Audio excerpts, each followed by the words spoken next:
Perfect, I told my daughter-in-law, Tiffany, when she announced that 25 members of her family were coming to spend Christmas at my house. I'm going on vacation. You all can do the cooking and cleaning. I am not the maid.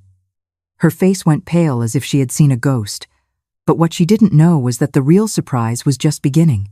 My name is Margaret. I am 66 years old, and for the last 5 years, I have been treated like the servant in my own home. It all started when my son Kevin married that woman. From the very first day, Tiffany decided I was her personal employee. Margaret, get me some coffee. Margaret, clean this up. Margaret, cook for my guests. And I, like a fool, always obeyed. I thought it was how I could keep my family together, but I had reached my limit.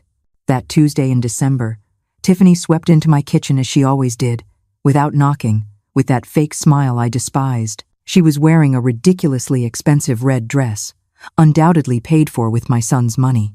Her heels clicked against my ceramic tile like little hammers on my last nerve. Margaret, she said in that condescending tone she reserved for me, I have marvelous news. My entire family is coming to spend Christmas here. It's only 25 people. Only 25 people. As if that were a small number, as if I were a machine designed for cooking and cleaning. I saw the malice glinting in her eyes as she continued with her master plan. She settled into my kitchen chair, crossed her legs, and began to list them off as if reading a grocery list. I've already spoken with my sister, Valeria, my cousin Evelyn, my brother-in-law Marco, my uncle Alejandro. Everyone is coming. My nieces and nephews will be here, my second cousins, Valeria's kids. It's going to be a perfect Christmas. She took a dramatic pause, expecting my usual panicked reaction. Of course, you'll handle everything. The food, the cleaning, serving the tables. Her words hit me like slaps. I remembered all the times I had prepared dinners for her friends while she took the credit. All the times I had cleaned up after her parties while she slept until noon. All the times I had been made invisible in my own house. We'll need 3 turkeys, at least, she continued, ignoring my silence. And that chocolate silk pie you make too. Oh, and you'll have to decorate the entire house. I want it to look perfect for the Instagram photos. She waited for my typical, yes, Tiffany. But this time was different. This time, something inside me had shattered for good. I looked her directly in the eye with a calm that surprised even me. Perfect, I repeated, watching her smile begin to falter. It will be a perfect Christmas for you all because I won't be here. The silence that followed was deafening. Tiffany blinked several times as if she hadn't heard correctly. Her mouth opened slightly, but no words came out. The clicking of her heels stopped abruptly. What do you mean? You won't be here? She finally managed to articulate, her voice trembling slightly. She sat up straighter in the chair, her perfect posture beginning to crumble. Exactly what you heard. I'm going on vacation. You all can cook, clean, and serve yourselves. I am not your employee. I watched the color drain completely from her face. Her hands began to shake. The coffee cup she was holding clinked against its saucer. For the first time in 5 years, Tiffany was speechless. But Margaret, she stammered. I already told everyone to come. It's all planned. You can't do this. Of course I can. It's my house. Those 4 words landed like a bomb in the kitchen. Tiffany's jaw dropped, her face shifting from shock to indignation. She shot up from the chair, her heels clicking again, but this time with desperation. This is ridiculous. Kevin is not going to allow this. Kevin can have whatever opinion he likes, but the decision has been made. For the first time, I was in control. But what she didn't know, what none of them knew, was that my decision wasn't spontaneous. I had been planning this for months, and I had my reasons that would soon leave them all speechless. Tiffany's expression morphed from shock to fury in a matter of seconds. Her cheeks flushed, and her eyes narrowed like a snake about to strike. She stepped toward me, invading my personal space, as she always did when she wanted to intimidate me. You know what, Margaret? I always knew you were selfish, but this is the absolute limit. Her voice became venomous, each word dripping with contempt. My family is coming from far away, some from out of the country, and you're going to ruin their Christmas over a whim? A whim. 5 years of mistreatment, humiliation, and emotional abuse, and she called it a whim. I felt rage rise in my chest, but I remained serene. I had learned to control my emotions after so much time as her victim. "That's not my problem," I replied with a calm that unnerved her even more. "You should have consulted me before inviting 25 people to my house." "Our house!" she shrieked, losing her composure completely. "Kevin is your son. This house will be ours one day." There it was, the truth that had always hovered in the air but had never been spoken aloud. Tiffany didn't see me as family. She saw me as a temporary obstacle before she inherited everything I had built with years of hard work and sacrifice. "Interesting perspective," I murmured, watching her pupils dilate with panic as she realized what she had revealed. "Very interesting." At that moment, I heard keys in the front door. Kevin was home from work. Tiffany ran to him like a child tattling to her father, her heels clattering with desperate urgency. "Kevin! Kevin, your mother has gone insane. She says she won't help with Christmas. She says she's going on vacation and leaving us alone with my entire family." I heard their muffled voices from the living room. Tiffany spoke in a rush, her tone sharp and dramatic. Kevin murmured responses I couldn't make out. After a few minutes, their footsteps approached the kitchen. My son appeared in the doorway, his suit wrinkled after a day at the office, his face tired but annoyed. Behind him, Tiffany followed like a shadow, arms crossed and a triumphant expression on her face. She clearly expected him to put me in my place. "Mom," Kevin began in that patronizing tone he had adopted since his marriage. "Tiffany told me about your decision. Don't you think you're being a little dramatic?" Dramatic. My own son was calling me dramatic for refusing to be his wife's servant. I felt something cold and hard settle in my stomach. Something that had been growing for months finally crystallized in that moment. "No, Kevin, I'm not being dramatic. I'm being clear. But Mom, it's Christmas. It's a time for family. Tiffany already invited everyone. We can't cancel now." "I didn't say to cancel. I said I won't be here." Tiffany stepped forward, placing herself between Kevin and me like a human barrier. "See what I mean? She's become completely irrational. What will my family think? What am I going to tell them?" "Tell them the truth," I answered calmly. "That you assumed I would be your employee without consulting me, and that you were mistaken."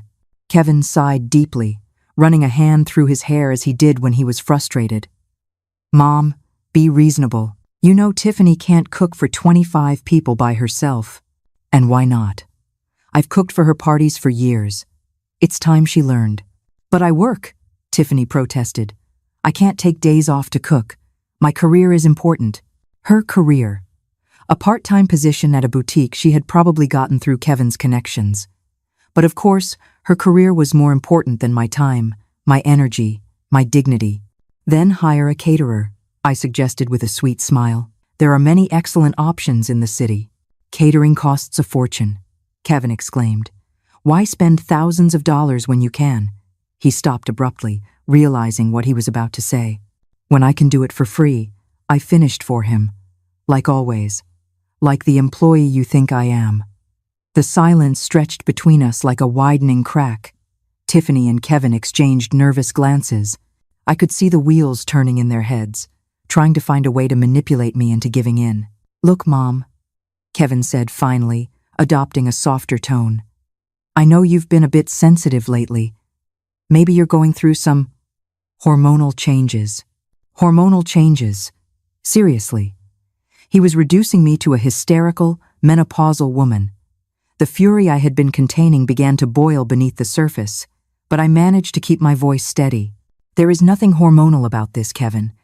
This is about one very clear thing: respect, and for 5 years, neither you nor your wife has shown me any." "That's not true," Tiffany protested.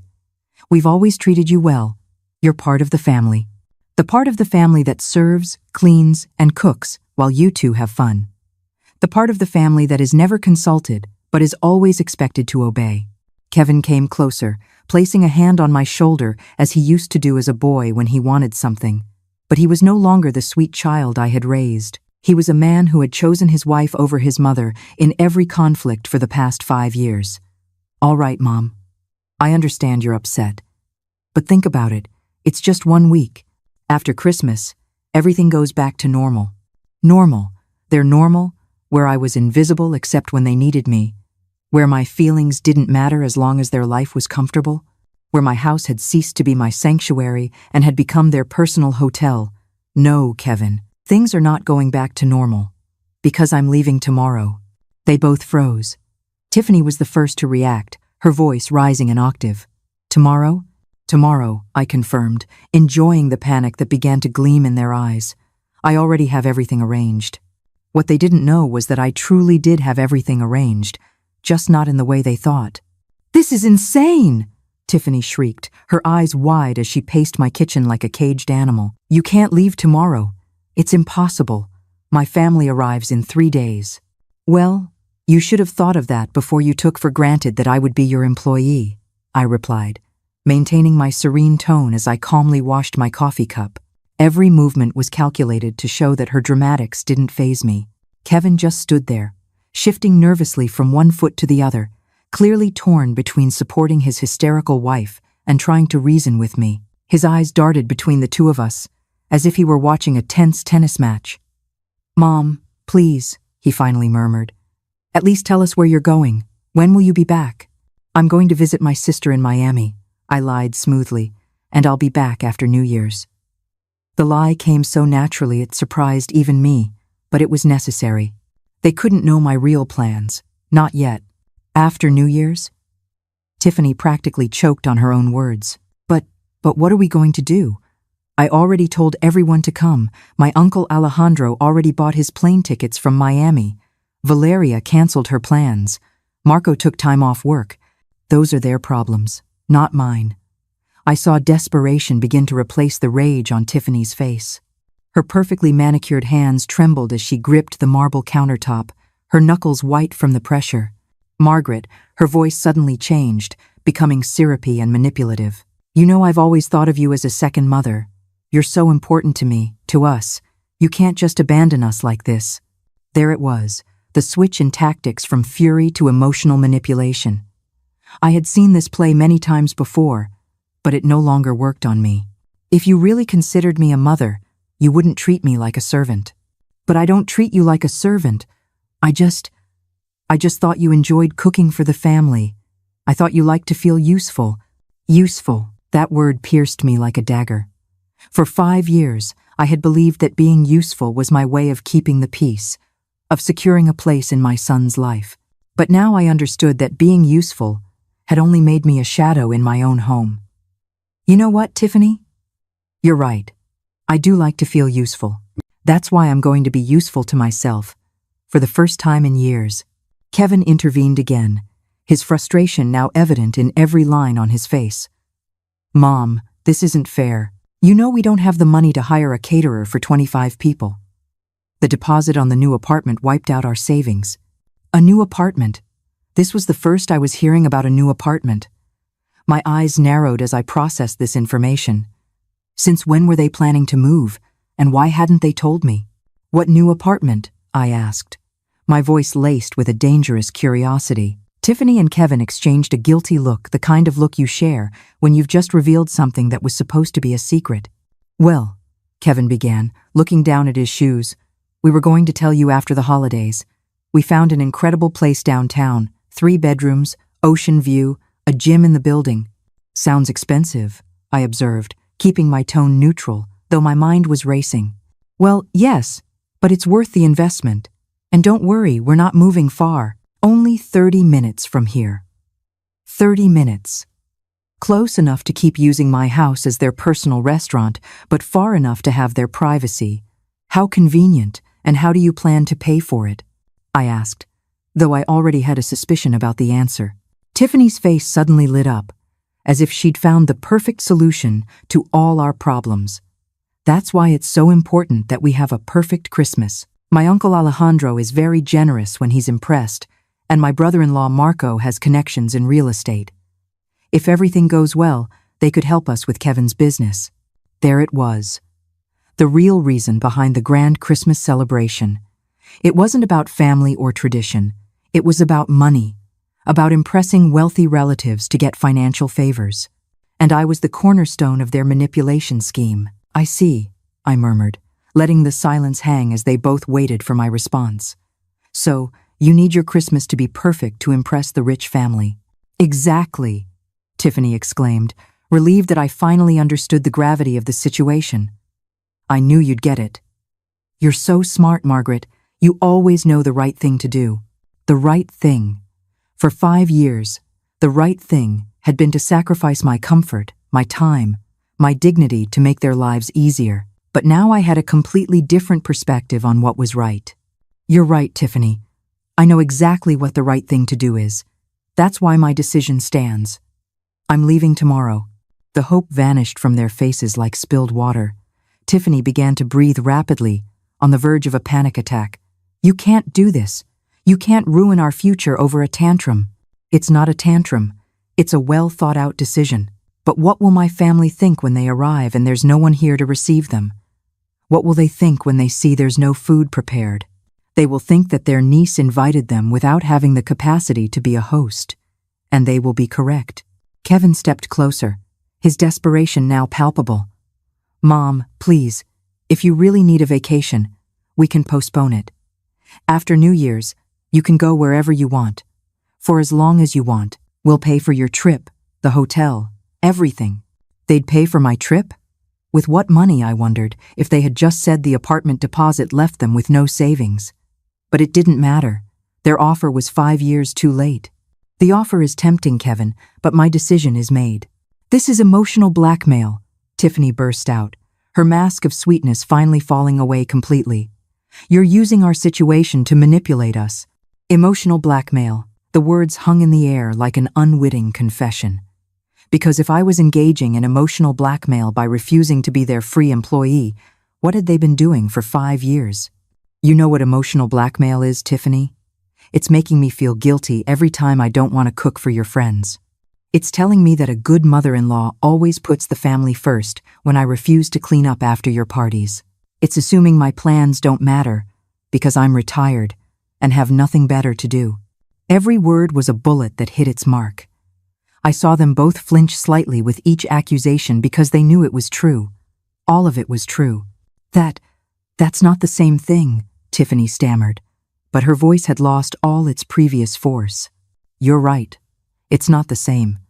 Because what you two have done is much worse.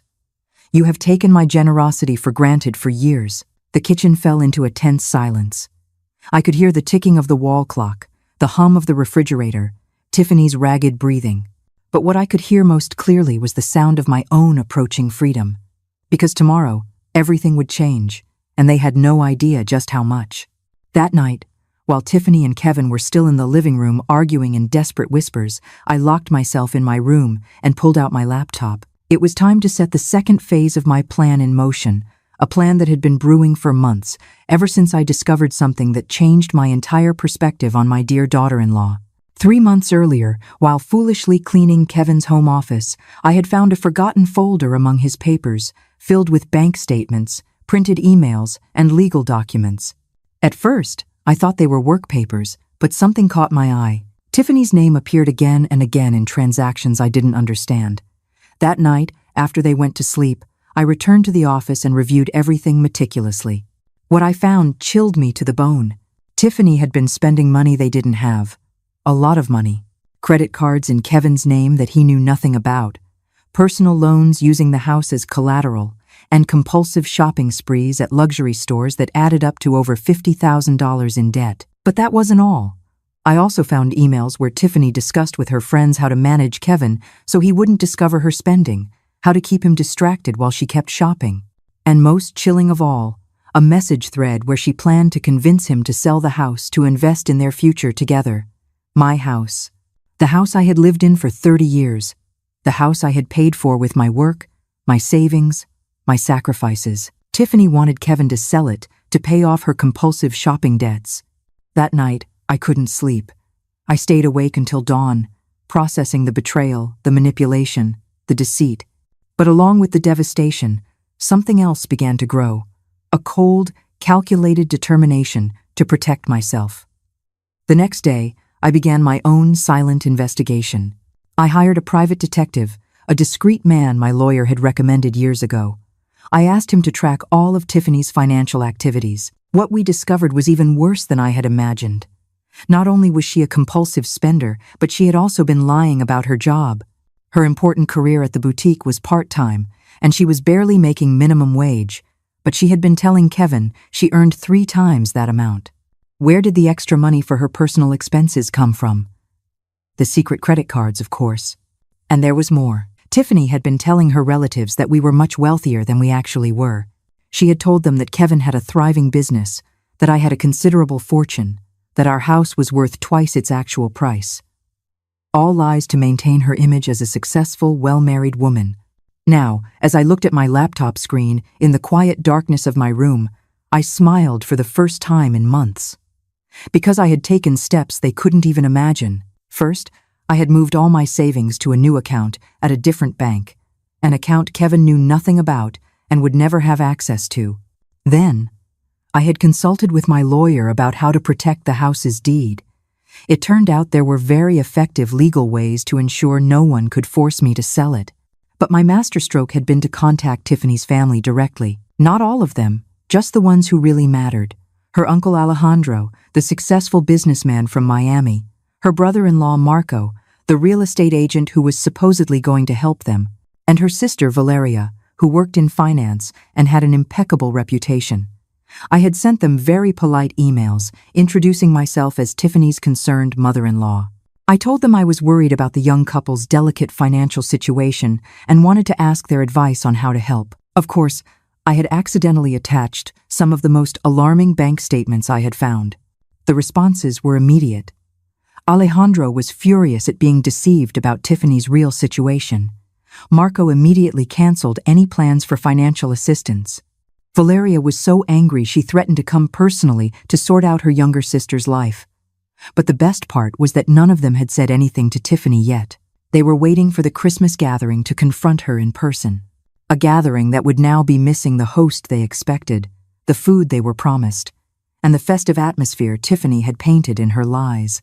My phone vibrated with a text message. It was from Alejandro. Mrs. Margaret, after reviewing the documents you sent, my family and I have decided to arrive a day earlier than planned. We want to speak with Tiffany about some important matters before the celebration. Would it be possible for you to receive us on the morning of the 23rd? The morning of the 23rd. Exactly when I would be packing my bags for my trip to Miami. What a perfect coincidence, I replied quickly. Of course, Alejandro, it will be a pleasure to have you. However, I must inform you that I will be leaving for a trip that same day, so Tiffany and Kevin will be your hosts. His response came in seconds. Perfect. That will be exactly what we need. I closed the laptop and lay back in bed, smiling in the dark. For 5 years, I had been the silent victim, the submissive mother-in-law, the free employee. But all that time, I had been observing, learning, understanding how my in-laws really worked. Tiffany thought she was so smart, so manipulative, so clever. But she had gravely underestimated the older woman who cleaned up her messes. She had assumed my age, and my apparent meekness meant I was helpless. Tomorrow morning, while she was still asleep, I would be packing my bags. Not for Miami, as I had told them. My real destination was a luxury hotel just an hour away, where I had booked a suite with an ocean view for the next 2 weeks. From there, I would have a front-row seat to the collapse of the little kingdom of lies Tiffany had built. I would watch her family discover her deceptions. I would watch Kevin finally open his eyes to the woman he had married. I would watch her whole, perfectly manipulated world fall apart, piece by piece. And best of all, I wouldn't have to lift a finger to make it happen. Tiffany had dug her own grave with years of lies and deceit. I had simply taken the shovel out of her hands and showed her family where to look.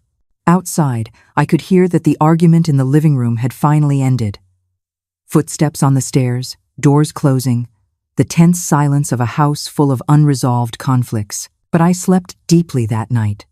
For the first time in 5 years, I slept with the smile of someone who knows that justice, even when it's late, always arrives.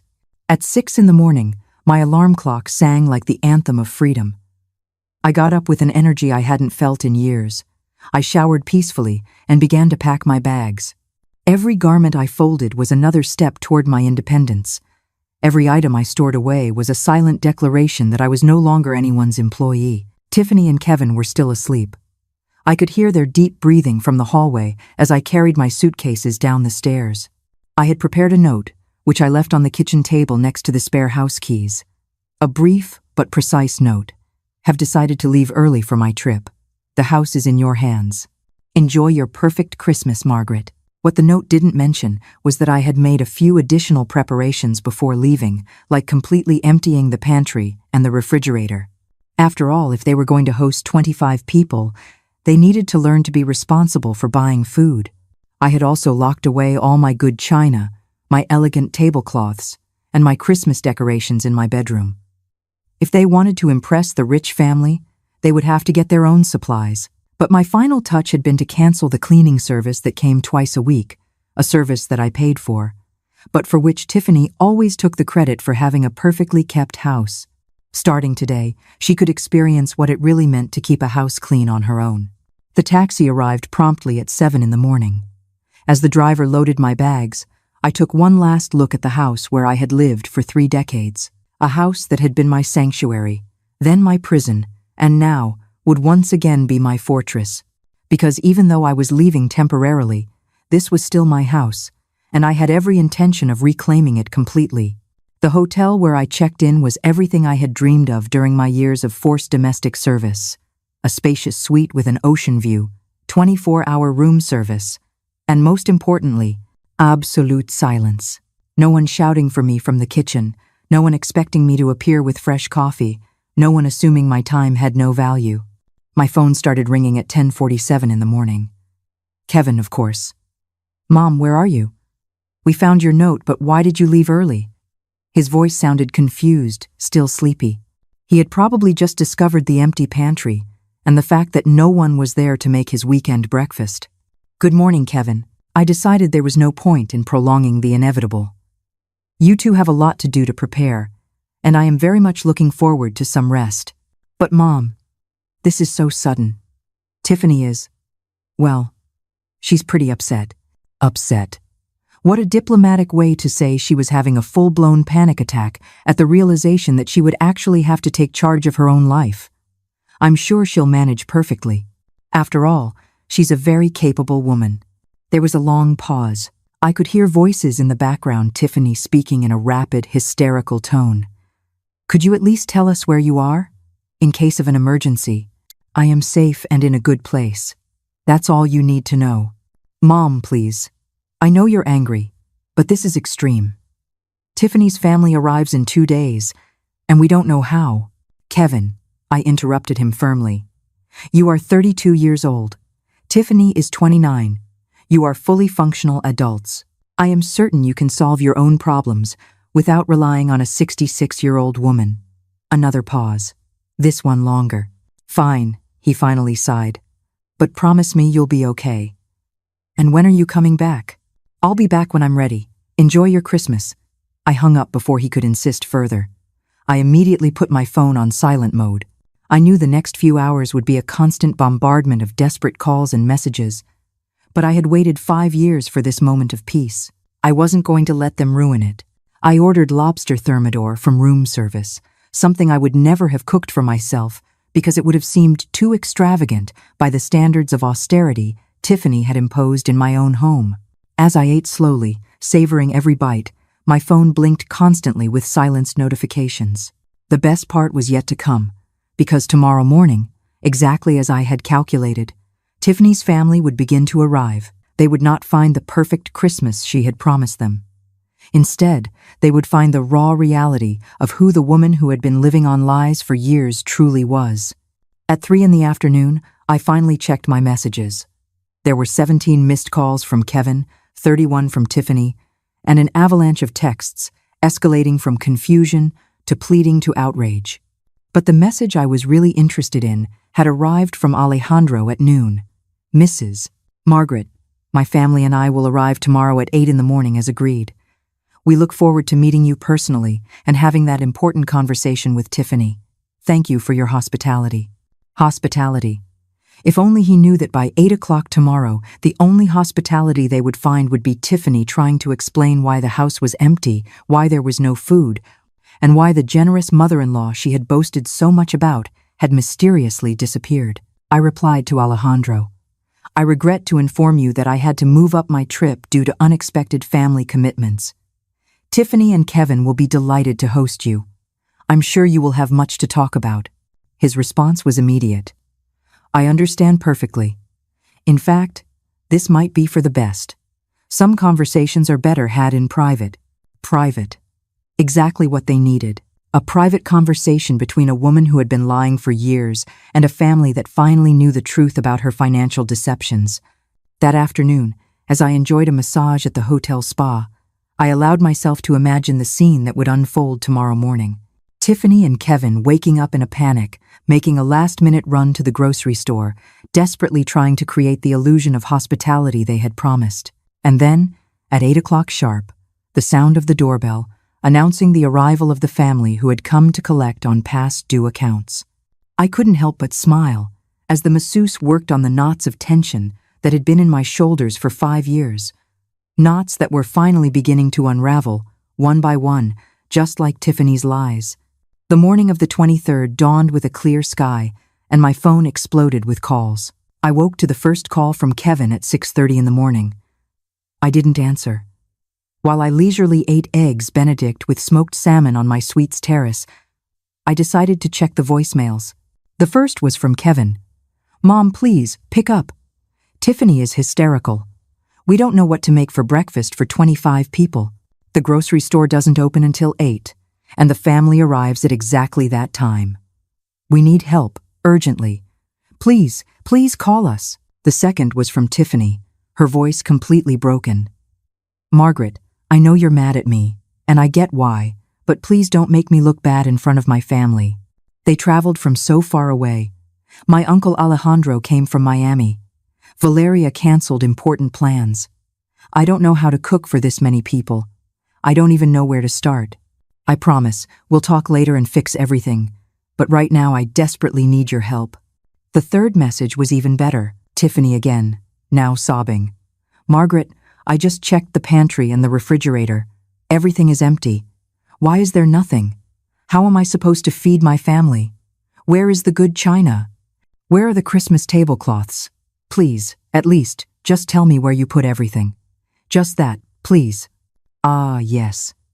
The dawning realization that running a household requires planning, effort, and actual money. The tardy understanding that food doesn't magically appear in refrigerators, that tables don't set themselves, that decorations don't install themselves by magic.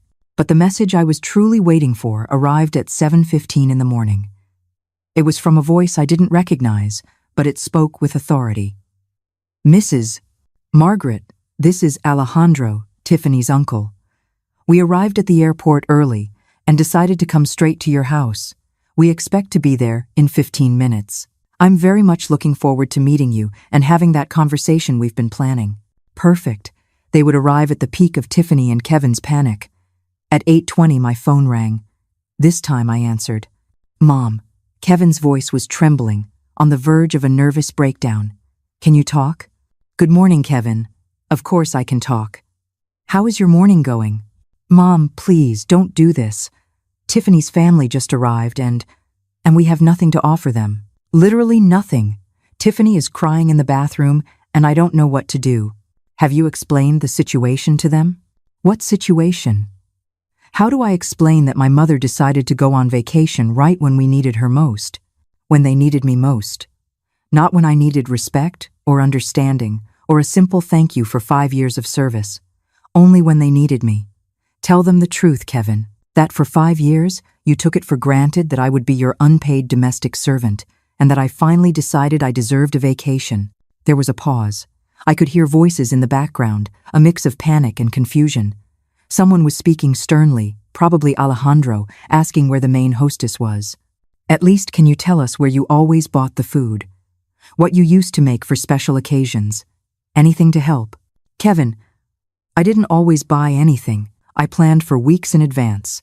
I researched recipes, made detailed lists, compared prices, and dedicated entire days to preparation. It wasn't magic, it was work, a lot of work. The silence on the other end told me he was finally beginning to understand the magnitude of what he had ignored for years. Look, he continued, his voice smaller. I know we've been inconsiderate, but right now I need practical solutions. What do I do with 25 hungry people in my living room? Order takeout, call restaurants, go to the supermarket, do what all responsible adults do when they have guests. But it's the holidays. Everything is closed or swamped. The restaurants have no availability. Then maybe you should have thought of that before you invited 25 people without consulting the person you expected to do all the work. I heard a new voice in the background, a serious tone. Alejandro was clearly demanding an explanation. Mom, Tiffany's uncle wants to talk to you. He says he needs to understand what's going on. I would love to talk to him, but I'm on vacation. Tell him Tiffany can explain everything perfectly. After all, she's the one who organized this gathering. Please, Mom, just 5 minutes. He's very confused and a little upset. I think he can help us solve this. Help us. Again, it was all about helping them. It was never about what I needed, what I deserved, or how they had made me feel for years. Kevin, listen to me very carefully. For 5 years, every time you needed something, I was there. Every time Tiffany wanted to impress someone, I did the work. Every time you had problems, I was the solution. Today, for the first time in half a decade, you have to solve your own problems. And that is not my responsibility. But it's my family, he finally shouted, losing his composure. I heard Alejandro's clear voice in the background. Young man, I need to understand what kind of family gathering you organize. Where is the woman of the house? Where is the grandmother who invited them? Alejandro had clearly understood from his conversations with Tiffany that I was the matriarch who organized these events, the main hostess, the person responsible for the family's hospitality. And now there was no one. Just 2 confused adults finally facing the consequences of their own choices. Mom, please, at least talk to him. Explain that there's been a misunderstanding. There is no misunderstanding, Kevin. There is a reality that you refused to see for years. And that reality is that without mutual respect, there is no functional family. I hung up. This time, I turned the phone off completely. It was time for the next phase. I went down to the hotel's business center. It was time to deploy the most delicious part of my plan. I sat at a computer and opened my email. I had several new messages from Tiffany's family. The first was from Valeria, the financially responsible sister. Dear Margaret, we've just arrived at your house, and the situation is quite confusing. Tiffany told us you left for an emergency, but we don't understand why the house seems uninhabited. There is no food, no Christmas preparations, and frankly, Tiffany's attitude is very strange. Could we speak by phone?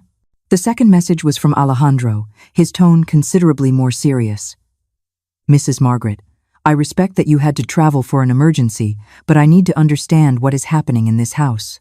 Tiffany cannot coherently explain why the food she promised is not here, why there are no Christmas decorations, or even why she did not know you would be gone. This does not align at all with the family picture she painted for us. Please contact me urgently. Perfect. It was exactly the opening I had been waiting for. I replied to both emails with a carefully constructed message. Dear Alejandro and Valeria, I deeply apologize for the confusion. I was forced to move up my trip due to circumstances I would rather not discuss over email. However, I believe it is important for you to understand Tiffany and Kevin's true situation before continuing with any Christmas plans. The documents I previously sent you reflect only part of the financial reality. If you truly wish to help Tiffany, I suggest you have a very frank conversation with her about her spending habits and her unrealistic expectations regarding family support. Sincerely, Margaret. I sent the message and waited. I didn't have to wait long. 20 minutes later, my hotel room phone rang. It was the front desk. Ma'am, you have a long-distance call. A Mr. Alejandro says it's urgent. Put him through, please. Alejandro's voice was tense, but controlled. Mrs. Margaret, thank you for taking my call. I need to ask you some direct questions about my niece. Of course, Alejandro. I'm all ears. First, is it true that Tiffany has been asking you to cook and clean for all her family gatherings? That is correct. For the last 5 years, every time you have visited or she has had guests, I have handled all the preparations. And when she told us about the elaborate dinners and perfect events, was she organizing them or were you? I planned everything from scratch. Tiffany took the credit. There was a long pause. I could hear voices in the background, clearly Alejandro arguing with someone. Second question. The financial statements you sent us, are they real? Completely real. I obtained them directly from my son's personal files. And Tiffany knows you discovered her debts? Number. Until today. She had no idea that I knew about her secret spending or her lies about her income. I see. His voice had turned to ice. One more question. Why did you decide to leave at this exact moment? Because I grew tired of being treated like a domestic servant in my own house. Tiffany assumed I would cook for 25 people without even asking if I was available or willing. The silence that followed was long and tense. Finally, Alejandro spoke, his voice dripping with disappointment and contained anger. Mrs. Margaret, my family owes you an apology. Tiffany has been lying to us for years. She painted a picture of you as a prosperous family where she was the perfect organizer. She asked us for financial help to expand Kevin's business, when apparently the money was to pay off her compulsive shopping debts. I'm afraid so, and we, like fools, were ready to help because we believed she had proven herself to be responsible and successful, when in reality, you have been the one keeping everything running while she took the credit. Well, now we know. And let me tell you, my family does not tolerate this kind of deceit. Tiffany is going to have some very serious explaining to do. Alejandro, if I may suggest something, please. I think it would be beneficial for Tiffany to face the natural consequences of her decisions. She has lived in a bubble of privilege where others solved her problems. Perhaps it's time for her to learn to be truly independent. I completely agree. In fact, I have some news for her that is going to change her perspective drastically. The supposed financial support she was expecting from the family for her husband's business, well, that was entirely dependent on her demonstrating fiscal responsibility and transparency. After seeing these documents and the current situation, I can assure you there will be no support. My smile widened. I understand. But there's more. My brother-in-law Marco, who was going to help them with real estate connections, is also very upset. Apparently, Tiffany had asked him to evaluate some properties for investment, including the house where you live. Did you know about this? This was new. I hadn't known Tiffany had gone so far as to ask Marco to evaluate my house for a sale. No, I did not know that.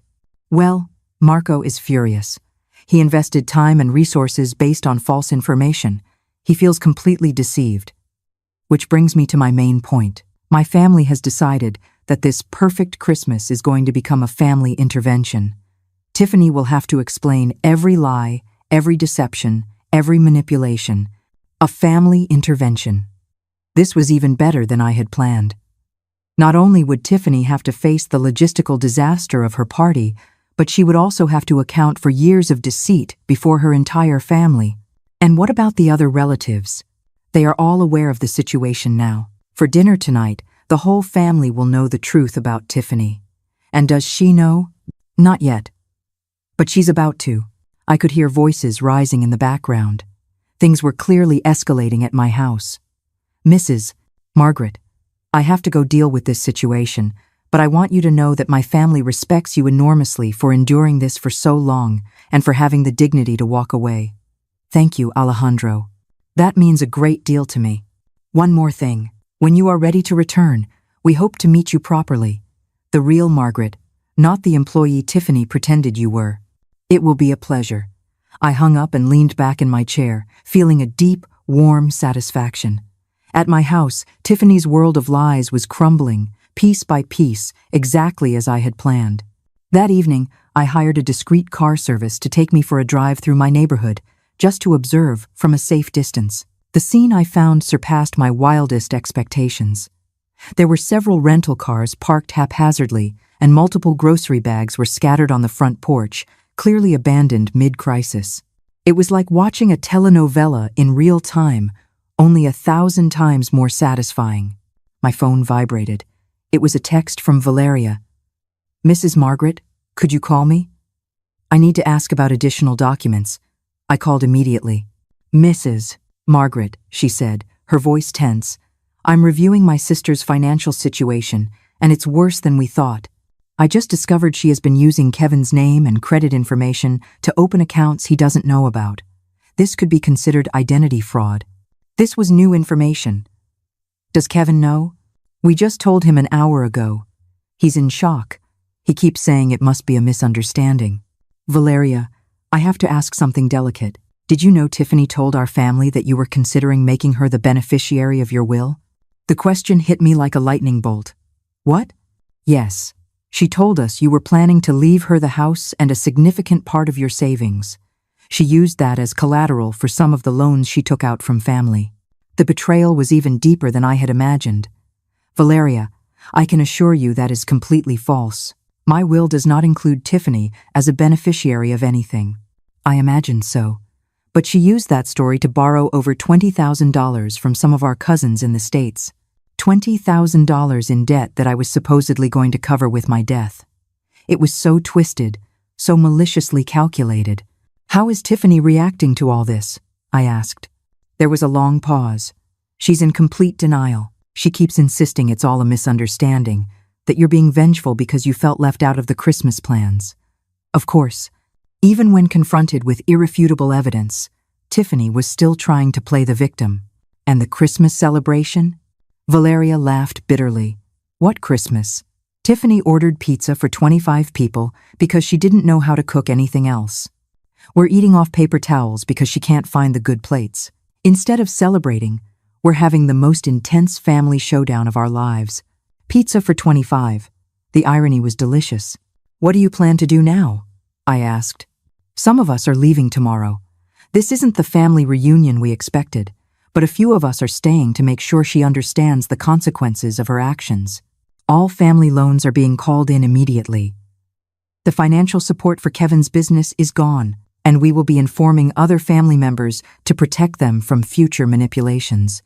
It was poetic justice. And Kevin? That's the saddest part. I think he truly knew nothing about her lies. He's devastated. My poor son. But I also knew this was the only way he would ever open his eyes. Valeria, there's one more thing you should know. When I return home, and I will return soon, I will be making some significant changes. Tiffany will no longer have free access to my house. There will be new rules, new boundaries, and new consequences for disrespect. That sounds perfect.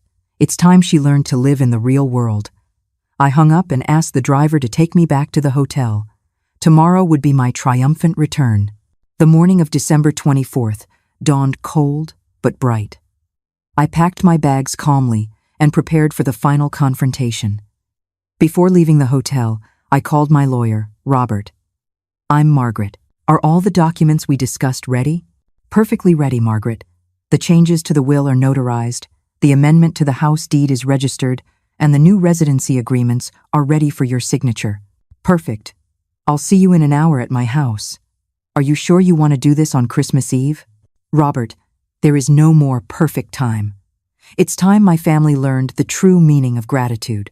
The taxi dropped me off at 10 in the morning. I opened the door with my key, and the house fell silent. Margaret. Kevin's voice was incredulous, almost hopeful. Yes, I'm back. He appeared first, with deep dark circles under his eyes. Behind him came Tiffany, a version I had never seen before, no makeup, wrinkled clothes, eyes swollen from crying. Then came the rest of her family. Alejandro, stern and imposing. Valeria, holding a folder of documents. Marco and Evelyn, their faces etched with disappointment. Mrs. Margaret, Alejandro said, extending a hand respectfully. It is an honor to finally meet you. We are deeply sorry to have met under these circumstances. The honor is mine, Alejandro. And don't worry. Sometimes the truth needs to come out dramatically. Just then, the doorbell rang. It was Robert, my lawyer. Robert, thank you for coming. I believe we're all ready for the conversation we've been postponing for years. Robert entered, his presence immediately adding a legal weight to the room. Good morning, he said professionally. I am Robert Miller, Mrs. Margaret's attorney. I understand there are some family and financial matters that require clarification. Tiffany grew even paler. Why is there a lawyer here? Because after 5 years of emotional abuse, financial manipulation, and a total lack of respect, I have decided I need legal protection, I replied with icy calm. Legal protection from what? Kevin asked, genuinely confused. From your wife's attempts to use my future death as collateral for loans. From her plans to convince you to sell my house to pay off her compulsive shopping debts. From her unauthorized use of your credit information. Need I continue? The silence was absolute. Tiffany slumped onto the sofa, finally understanding her world of lies had completely collapsed. Robert, I said, shall we proceed? Very well. First, the testamentary changes. Mrs. Margaret has amended her will to ensure that the ownership of this house can never be sold or mortgaged without her explicit consent, even after her death. The house will be transferred into a family trust that protects Kevin's interests but prohibits any financial speculation. Tiffany began to cry silently. Kevin looked shocked, but also, for the first time, genuinely ashamed. Second, Robert continued, the new terms of residency. Tiffany no longer has unrestricted access rights to this property. Any visit must be coordinated in advance and approved by Mrs. Margaret. What does that mean exactly? Kevin asked, his voice trembling. It means your wife can no longer walk into my house whenever she pleases, give orders about my food and my time, or assume I will be her domestic servant. Mom, I never knew that she... You never knew? In 5 years, you never noticed that every time you had guests, I did all the work while she took the credit? You never wondered why your wife never cooked or cleaned, but always talked about what a perfect hostess she was. Kevin bowed his head, finally confronting years of willful blindness. Alejandro approached Tiffany, his voice heavy with paternal disappointment. Tiffany, our family gave you opportunities, trust, and support based on lies. You made us unwitting accomplices in your disrespect toward a woman who deserved our admiration, not our contempt. Uncle, I never wanted. You never wanted what? To lie about your income? To commit identity fraud? To promise inheritances that weren't yours to give? To treat your mother-in-law like a servant? Tiffany had no answer. There is one more thing, I continued, looking directly at Tiffany. You will pay back every penny you borrowed, using lies about my supposed inheritance. You will personally apologize to every family member you deceived, and you will learn to live within your actual means, not in the fantasy you built at my expense. And if she doesn't? Valeria asked. Then she will face the appropriate legal consequences for identity fraud and fraudulent obtainment of credit, Robert finished, closing his briefcase. I addressed the entire family gathered in my living room. For 5 years I sacrificed my dignity because I thought I was keeping the family together. But I learned something important. A family built on disrespect and manipulation is not a family at all. It is a toxic structure that hurts everyone involved. I looked specifically at Kevin. Son, I love you, but you have to decide what kind of man you want to be. One who allows his wife to abuse his mother, or one who defends respect and honesty in his family. Finally, I looked at Tiffany. And you have to decide if you want to be a responsible adult who faces the consequences of her actions, or continue to be a manipulative child who expects others to solve the problems she creates. The clock struck noon on Christmas Eve. Now, I said, with a smile I had been saving for months, those who wish to stay for a Christmas based on honesty, respect, and real gratitude are welcome. Those who prefer to continue living in fantasies and manipulations may leave. For the first time in 5 years, I was in total control of my house, my life, and my future, and I had never felt a freedom so sweet.